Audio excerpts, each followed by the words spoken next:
अस्सलाम वालेकुम। आज हम जो कहानी सुनाने वाले हैं वो एक पुरस्कार दरख्त की है। पुराने ज़माने के बड़े बूढ़े लोगों का ख्याल है कि पेड़ों के ऊपर जिन्नात बसेरा करते हैं, खुसूसन अनार, बेरी और पीपल के दरख्त पर, और जो गैर आबाद घर हैं उन पर भी। लेकिन आजकल की नई नस्ल इन बातों को नहीं मानती, जबकि कुरान में भी जिन्नात का जिक्र है। खैर, ये एक अलग बहस है। अब कहानी शुरू करते हैं। ये कहानी एक दरख्त की है जो कि फेडरल एरिया के मशहूर इलाके में सरकारी स्कूल है। बहुत बड़ा स्कूल है। नाम बताना हम इसलिए भी ज़रूरी नहीं समझते क्योंकि नाम सुन के लोग किसी वहम में मुब्तला ना हो जाएं और वहाँ से अपने बच्चों को ना उठा लें। खैर, कहानी शुरू करते हैं। सरकारी स्कूल जो फेडरल एरिया में वाक़ है 4 इमारत पर मुश्तमिल है।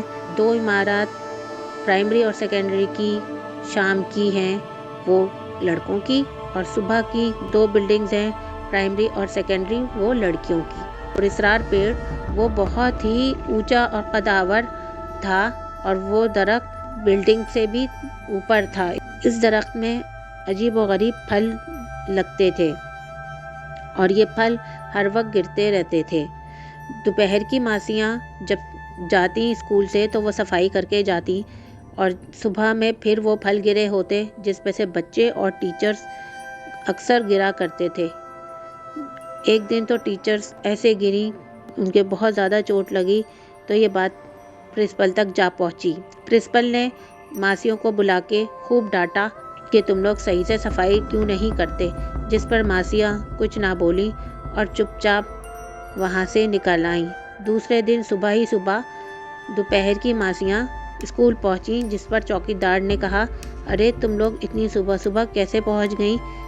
जिस पर मासियों ने चौकीदार को बताया कि ये फल गिरते रहते हैं और उनकी सफाई लाजमी है और प्रिंसिपल ने हमें बहुत डांटा है।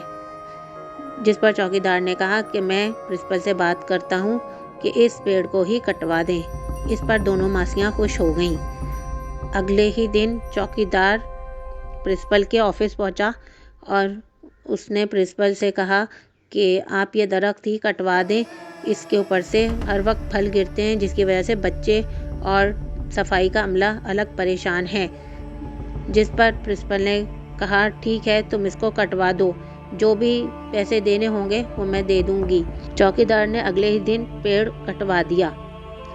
पेड़ कटवा के सफाई वगैरह करवा दी। दूसरे दिन जब बच्चे स्कूल में आए तो पानी पड़ा हुआ पाया स्कूल के सहन में, जिस पर टीचर ने चौकीदार से कहा कि तुम इसकी सफाई नहीं करवाते हो क्या?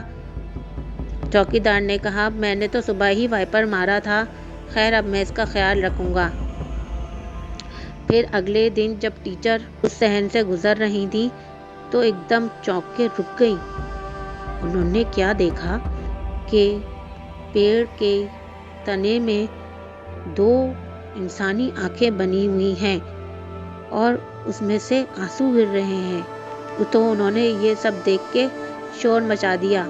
स्कूल के सारे टीचर्स और चौकीदार जमा हो गए और पूछा, मैडम आप क्यों चिल्ला रही हैं, खैरियत तो है? जिस पे टीचर ने हाथ के इशारे से बताया कि ये दरख्त। तो सब लोग दरख्त की तरफ देखने लगे और अजीब सी चेमगोइयाँ होना शुरू हो गईं। इसी दौरान ये बात भी पता चली कि सफाई वाली मासी बहुत सख्त बीमार हो गई है और वो सफाई के लिए नहीं आ पा रही थी और उसकी बहू और बेटी भी हादसे में जाँ बहक हो गई। ये सब वाक़यात देखकर और सुनकर सबको यकीन हो रहा था कि जिन्नों की भी एक आबादी होती है जो पेड़ों पर बसेरा करती है। अब सब लोग परेशान होना शुरू हो गए, आपस में मशवरा करने लगे कि क्या करना चाहिए। जिस पर चौकीदार ने मैडम से कहा, हम लोग मैडम पहाड़ी इलाकों में रहते हैं और वहाँ पे भी ऐसे मामलात होते रहते हैं, तो जब कोई ऐसा मामला पेश आता है तो हमारे बुज़ुर्गों ने एक अमल बताया है, अगर आप इजाज़त दें तो मैं वो अमल करूँ ताकि ये मसला ख़त्म हो जाए। जिस पर प्रिंसिपल ने उसे इजाज़त दे दी। चौकीदार ने मिठाई और अगरबत्तियाँ मंगवाईं और फिर बैठकर پیڑ کے سامنے فاتحہ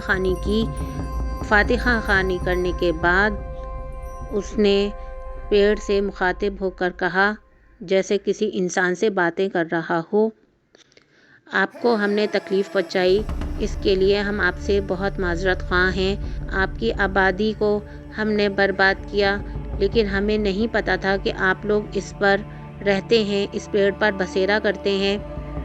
ہم سے جو بھول ہو گئی ہے آپ ہمیں معاف کر دیجئے، اور ہمیں نہیں پتہ تھا کہ آپ اس پیڑ پر رہتے ہیں۔ ہم نوکر لوگ ہیں اور ہمیں مالک کی بات کا حکم ماننا پڑتا ہے۔ اصل میں اس پیڑ سے جو پھل گر رہے تھے، جس کی وجہ سے ہمارا ٹیچرز اور بچے گر کے زخمی ہو رہے تھے، اور اسی وجہ سے اس پیڑ کو ہم نے کٹوا دیا۔ اگر ہمیں معلوم ہوتا کہ یہاں پر آپ لوگوں کا بسیرا ہے تو ہم آپ لوگوں سے اجازت لے لیتے۔ آپ ہمیں معاف کر دیجئے اور ہماری مشکل کو آسان کر دیجئے۔ آپ ہم لوگوں کو معاف کر دیجئے۔ میں آپ سے تہہ دل سے معافی مانگتا ہوں۔ جو آپ کے عزیز و اقارب زخمی ہو گئے اور انتقال کر گئے، ان کے لیے ہم نے فاتحہ خوانی کی ہے۔ اللہ انہیں جنت نصیب کرے اور آپ لوگوں کو صبر دے، اور آپ ہمیں معاف کر دیں۔ آپ کے لیے اور ہمارے لیے بہت اچھا ہو جائے گا۔ اس واقعے کے دوسرے دن حیرت انگیز طور پر پیڑ کے پاس کوئی پانی نہیں گرا ہوا تھا، پورا صحن خشک تھا، اور نہ صرف صحن خشک تھا، آنکھیں بھی وہاں سے غائب ہو گئی تھیں پیڑ کے تنے میں سے۔